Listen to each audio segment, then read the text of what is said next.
Director General, FCT Emergency Management Agency, Mr. Idris Abbas joins me now live from our Abuja studio. Thank you for joining us on the news at 7. Talk to us about what the current situation is right now with the rescue efforts of your agency. Well, thank you very much for having me. The rescue effort has been called off. We have reached ground zero, and there was nothing else under the ground. So as far as the rescue effort went on, 37 people were rescued and 2 people were fatally injured. And all of them, some of them have been even discharged from the hospital as we went round this evening to check. So earlier on, it was reported that the search and rescue team was awaiting excavators to intensify its efforts in that area. Is there any problem or challenge with being equipped for your job? Well, it might interest you to note that as at yesterday, when we began the rescue efforts, there was really no excavators available because most of the drivers of the excavators don't live in the city. Apart from that, because of the rainfall. And but it was during that same period that we were able to rescue all the 37 people.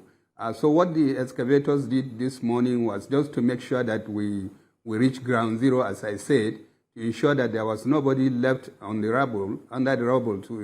So all the efforts that was made was between that night and early this morning. I don't think it was it has any negative effect at all since we were able to rescue those people alive. Last month, Mr. Abbas, a 4-story building collapsed in a life camp area of Abuja. Is that something, the frequency of this occurrence, is that something that baffles the agency, and what do you think is wrong here? Yes, it is worrisome, honestly, because most people, like I earlier mentioned, people like cutting corners, and they don't want to follow the rules. They don't want to follow the master plan of the FCT, and they don't go through the regular authorities to obtain approvals. And even where you get the approval, you find out that most of them, they also cut corners using substandard products.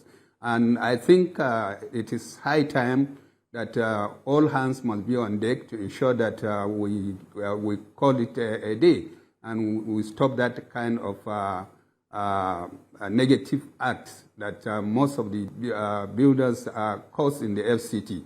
I'm so happy that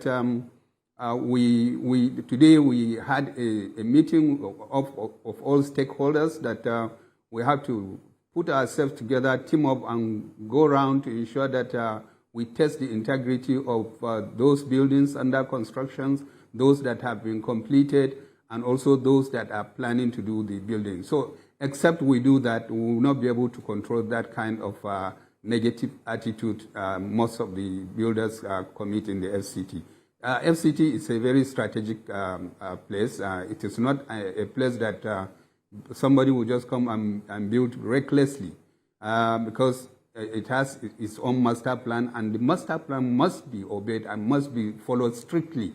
Just like our minister made mention that all buildings without approval must come down, and that is the truth about it. Except we implement that, people will continue to build recklessly and then causing innocent lives to death. Director General, FCT Emergency Management Agency, Mr. Idris Abbas, thank you for talking to us on the news tonight. Thank you very much for having me.